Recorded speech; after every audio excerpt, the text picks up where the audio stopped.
Mukunda jewellers మొట్టమొదటి factory outlet ఇప్పుడు కూకట్పల్లి, కొత్తపేట్, సోమాజిగూడ మరియు ఖమ్మంలో. సో ఇండస్ట్రీ మొత్తం కూడా ఆల్మోస్ట్ మిమ్మల్ని ఎక్కువ హేమక్కనే అంటారు అవును. అందరూ కూడా. అందరూ హ్మ్. ఓన్లీ ఇండస్ట్రీ కాదు, హ్మ్. బయట అందరూ కూడా హేమక్క అని పిలుస్తారు. అమ్మాయిలు, అబ్బాయిలు, అంకుల్స్, ఆంటీలు అందరూ అక్క అని పిలుస్తారు. హ్మ్. నేను యూనివర్సల్ అక్క అంతేనా? అంతే. సూపర్. ఎలా అనిపిస్తది? అందరూ అక్క అంటే ఒక సొంత చాలా. ఓన్ చేసుకుంటారు. హా, చాలా అంటే చాలా. ఎంత ప్రేమిస్తారు అంటే ఆ ఎక్కడికన్నా వెళ్తే నో పర్మిషన్స్, అక్క ఓ ఫోటో, అక్క ఒక ఇది, ఆ అమ్మాయిలు అబ్బాయిలు అందరూ అన్నమాట. అసలు ఏం అవసరం లేదు, చేపట్టుకుని తీసుకుని వెళ్ళిపోతారు అంతే అక్క అని. అది చిన్న పెద్ద అంటే ఏ రేంజ్ అనే దానికి సంబంధాలు ఏమి ఉండవు. ఎక్కడ కనిపించినా అంతే, తిరుపతిలో కనిపించినా అంతే, క్లబ్ లో కనిపించినా అంతే. ఓకే, ఓ రకంగా చెప్పాలంటే అది అదృష్టం అని చెప్పుకోవచ్చు. దాని ఎందుకంటే చిన్న అదృష్టం. మీరు అలాంటి క్యారెక్టర్స్ చేస్తున్నప్పుడు బయట వాళ్ళు చూసే విధానం కానీ అవును. మాట్లాడే విధానం కానీ కొంచెం తేడాగానే ఉంటది. అవును. అదే హేమ ఆంటీ కూడా అనొచ్చు కూడా. ఆ?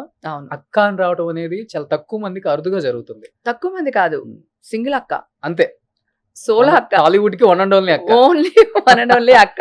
ఇంకెవ్వరు ఏ అమ్మాయిని కానీ, ఏ క్యారెక్టర్ ఆర్టిస్ట్ ని కానీ, ఏ హీరోయిన్ కానీ, జనరల్ గా హీరోయిన్లు ఎవరైనా పిల్లలు కొంచెం క్రషెస్ ఉంటాయి కనుక అలాగే క్యారెక్టర్ ఆర్టిస్టుల మీద కూడా ఉండొచ్చు. కానీ Okay. నన్ను ఫస్ట్ వెరీ బిగినింగ్ డే నుంచి ఈ రోజు వరకు అక్క తప్పితే ఇంకొక మాటే లేదు. అది చాలా అదృష్టం ఒక ఆర్టిస్ట్ కి దక్కడం అనేది. అంటే మరి మెగాస్టార్ గారితో కంపేర్ చేస్తున్నట్టు కాదు, కాకపోతే ఇండస్ట్రీకి ఆయన ఒక పెద్ద అన్నయ్య. అది అందరికీ అన్న ఆయన, సోలో అన్న. అట్లాగా ఇండస్ట్రీ నుంచి ఒక అమ్మాయిని జనాలు అక్క అక్క అక్క అని పిలుస్తున్నారంటే అది ఓన్లీ నేనే. అది ఎన్ని జన్మల పుణ్యమో నాకు చెప్పలేను, మాటల్లో చెప్పలేను నేను. ఓకే, సో హేమ గారు చెప్తున్నారు అంటే ఇంత మంచి అదృష్టం నాకు ఇచ్చారు దేవుడు అని చెప్తున్నారు. కానీ ఎందుకు ఈ నోటికి కొంచెం తాళం వేయరు? ఎప్పుడు కూడా ఉన్నది ఉన్నట్లుగా కొండ బద్దలు కొట్టినట్టు మాట్లాడతారు. అంటే ఇండస్ట్రీలో అట్లా ఉండకూడదు అసలు. యాక్చువల్గా చెప్పాలంటే అది మీకు ఎట్లా వర్కౌట్ అయిందో చెప్పలేను. కానీ అప్పటి నుంచి ఇప్పటికి అంటే చెప్తుంటారు కదా, మంచిని 10 మందితో పంచుకోవాలి, చెడుని చెవులో చెప్పుకోవాలని. కానీ మీరు ఎలా ఉండదు, చెడుని 10 మందికి చెప్తారు, మంచిని వచ్చి చెవులో చెప్తారు. అది మీకు ఒక్కొక్కసారి ఇలా అయిపోయింది. ఎలాగైనా అవ్వని నాన్న. ఇప్పుడు నేనేమంటున్నానంటే, ఇప్పుడు మనం మనుషులం కదా, సో నాకు ఒక క్యారెక్టర్ ఉంటుంది. ఓకేనా? 200%. సో ఇప్పుడు నేను చాలా లో లెవెల్లోనే మాట్లాడుతున్నట్లు లెక్క నా క్యారెక్టర్ కి ఇప్పుడు ఈ ఇంటర్వ్యూలో కదా.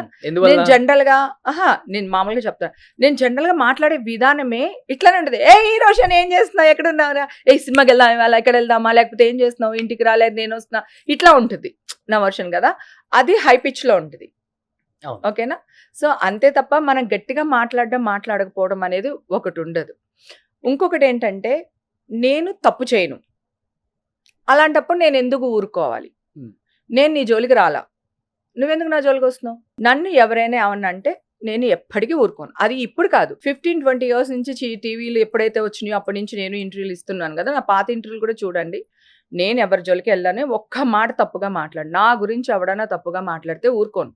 నేను తప్పు చేస్తే ధైర్యంగా నేను తప్పు చేశాను, నన్ను క్షమించండి అని అడగగలను. నేను తప్పు చేయకపోతే ఎవడరా ఎదవా నా గురించి మాట్లాడుతున్నావు అని కూడా అడగగలను. రెండు నా క్యారెక్టర్సే. నా క్యారెక్టర్ ఇది, నేను ఇట్లానే మాట్లాడతా. నేను స్టార్టింగ్ నుంచి ఏంటంటే ఇండస్ట్రీలో కూడా నాకు ఇంత రెమండేషన్ కావాలి, మీకు ఇన్ని రోజులు డేట్లు కావాలి, సో నా ఇది ఇవ్వలేదు అనుకో, పీకి మీద కత్తి పెట్టి నా డబ్బులు నేను తెచ్చుకోవడం నాకు అలవాటు ఇండస్ట్రీలో.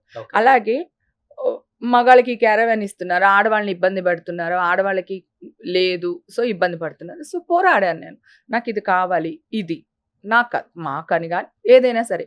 మగాళ్ళకి పెద్ద క్యారవాన్ ఎందుకు ఇస్తారు, ఆడవాళ్ళకి ఎందుకు ఇవ్వరు? ఇప్పుడు అందరికి ఇచ్చేస్తున్నారు, చిన్న పెద్ద తేడా లేకుండా. నేను చెప్పేది ప్రీవియస్కి వెళ్ళి, నువ్వు అడిగిన క్వశ్చన్ ప్రీవియస్ నుంచి వస్తున్నాను నేను.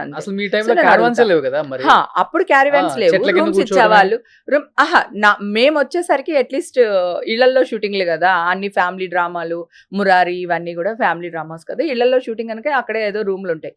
తర్వాత క్యారవాన్స్ వచ్చినాయి. క్యారవాన్ లో ఒక రూమ్ లో 2-3 ఆడవాళ్ళు అడ్జస్ట్ అవ్వాల్సి వచ్చేది అప్పట్లో. ఓకేనా? అదే మేల్ క్యారెక్టర్ ఎవరైతే ఉన్నారో వాళ్ళకి ఒక రూమ్ ఇచ్చేవాళ్ళు, అది కూడా ఫ్రంట్ డోరు, అది కొంచెం పెద్ద రూము. ఆడవాళ్ళకి ఇచ్చేది చిన్న రూమ్ అనమాట. అప్పుడు కూడా నేను ఆర్గ్యూ చేసేదాన్ని, మీరు అలా ఎలా చేస్తారండి, ఇంతమంది ఆడవాళ్ళు ఉన్నాము, ఆడవాళ్ళకి హెయిర్ డ్రెస్ చేసుకోవాలి, డ్రెస్ ఉంటుంది, కాస్ట్యూమ్స్ ఉంటుంది, నగలు ఉంటాయి, ఇన్ని ఉంటాయి, అసిస్టెంట్లు ఉంటారు, ఇంత ఉంటాయి కదా, కొంచెం మాకు పెద్ద రూమ్ ఇచ్చి వాళ్ళకి చిన్న రూమ్ ఇవ్వచ్చు కదా అని అడిగేదాన్ని. అప్పుడు కూడా ఎప్పుడు తగ్గేది? ఎప్పుడు అంటే ఇది తగ్గడం కాదు, దట్ ఈస్ అంటే నా రైట్ కదా.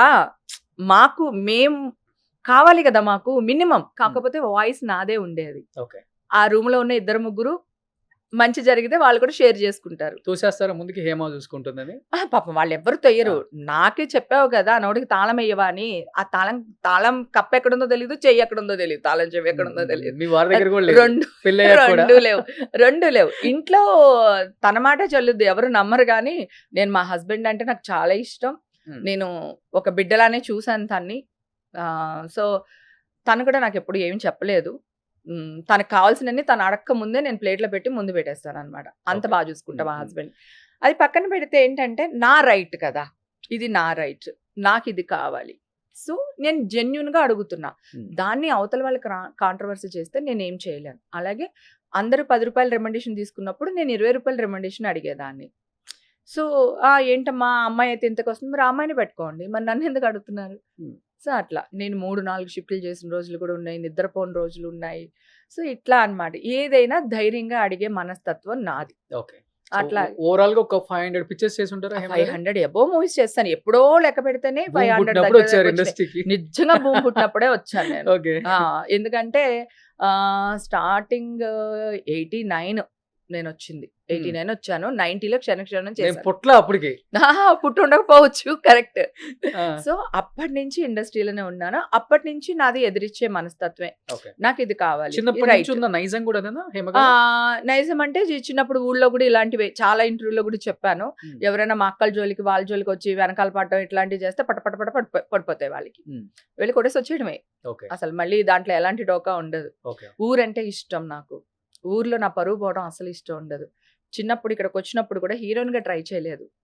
ఒకవేళ ఇక్కడ నేను సక్సెస్ అవ్వలేదు, మళ్ళీ తిరిగి ఊరికి వెళ్ళిపోయాము అనుకో, మన ఊర్లో సంగతి తెలుసు కదా. ఇప్పుడు ఇంకా చాలా పాపం అందరూ డెవలప్ అయిపోయారు. అప్పుడు ఎలా ఉండేదంటే వెళ్ళారురా తల్లి కూతుర్లు ఇద్దరునే, అయిపోయింది, వచ్చారు దుకాణం సర్దుకుని, ఇట్లా మాట్లాడతారు. అని మాట్లాడతారో లేదో పక్కన పెట్టు, నా మనసులో నా మైండ్లో ఉన్నది ఆ చిన్న వయసులో, ఆ 14-15 ఏళ్ల వయసులో నేను పెట్టేసుకున్నాను. సో ఎలా అయినా సక్సెస్ అయ్యే వెళ్ళాలి, కానీ ఎవ్వడికి తల వంచకూడదు. అయితే మీరు కూడా ఖడ్గం సినిమాలో సంగీత గారు వచ్చినట్టు వచ్చేసారు. అంతే, అమ్మని తీసుకుని వచ్చాను. బట్ 35 years అయిపోయిందా మీరు ఇండస్ట్రీకి వచ్చి? 35 పైనే ఉండొచ్చు. 89 అంటే ఈజీగా అయిపోయింది. 36 వచ్చింది. ఇప్పటికి 36 years అమ్మాయి లాగే ఉన్నారు. ఎలా మెయింటైన్ చేస్తున్నారు ఆ ఫిట్నెస్, డైట్ ఏంటి హేమ గారు? ఏం లేదు, ఇక్కడ ఏది ఉండదు. ఇక్కడ వచ్చేస్తుంది. ఆ నోటికి తాళం ఏమో అన్నారు కదా, అది ఇక్కడ ఉండదు. ఇక్కడ నుంచి వచ్చేస్తుంది బయటికి. సో దట్ బ్రెయిన్ లో ఎక్కువ థింకింగ్స్ లేకపోతే ఆటోమేటిక్ గా మనం యూత్ గా యంగ్ గానే ఉంటాం. అంతే. ఎక్కువ ఆలోచించను, ఎక్కువ బాధపడను దేని గురించి. ఏదైనా అనాలంటే అనేస్తాను. అనిపించుకోవాలన్నా అనిపించుకోను. 99% తప్పు చేయను. నేను మనిషిని, ఎక్కడైనా ఒక తప్పు చేయొచ్చేమో, కానీ 99% తప్పు చేయను. అందుకని అనిపించుకునే పనులు చేయను. మీరే అన్నారు ఉన్నట్టు మాట్లాడుతాను ఏముండదు ఇక్కడ అని. ఇండస్ట్రీలోకి వచ్చినప్పుడు మీరేం రెడ్ కార్పెట్ మీకు ఎవడేం వేయలేదు, బ్యాక్గ్రౌండ్ కూడా ఏం లేదు. బ్యాక్గ్రౌండ్ పడుంటాయి మీకు కూడా? ఏం పడలేదు. ఏంటంటే నేను డైలాగ్ బాగా చెప్పేదాన్ని, ఉన్న వాళ్ళలో కొంగతాడులాగా పొడుగ్గా ఉండేదాన్ని. రాధకైనా భానుప్రియకైనా విజయశాంతి కంటే నేనే ఫ్రెండ్. సో అలాగా నాకు వెళ్ళినప్పటి నుంచి చిన్న చిన్న క్యారెక్టర్స్ ఆఫర్లు వచ్చేవి. సో చేసేస్తూ ఉన్నాను. అదే కనుక నేను ఒకవేళ హీరోయిన్గా ట్రై చేయాలి అంటే చాలా ఆఫీసులు తిరగాల్సి వచ్చేదేమో. ఆ మేకప్లకి, కాస్ట్యూమ్కి, ఆ మెయింటెనెన్స్కి, ఆల్బమ్లకి ఏమైనా ఖర్చు పెట్టాల్సి వచ్చేదేమో. అవన్నీ ఏమీ లేకుండానే యాక్టర్ అయిపోయాను నేను.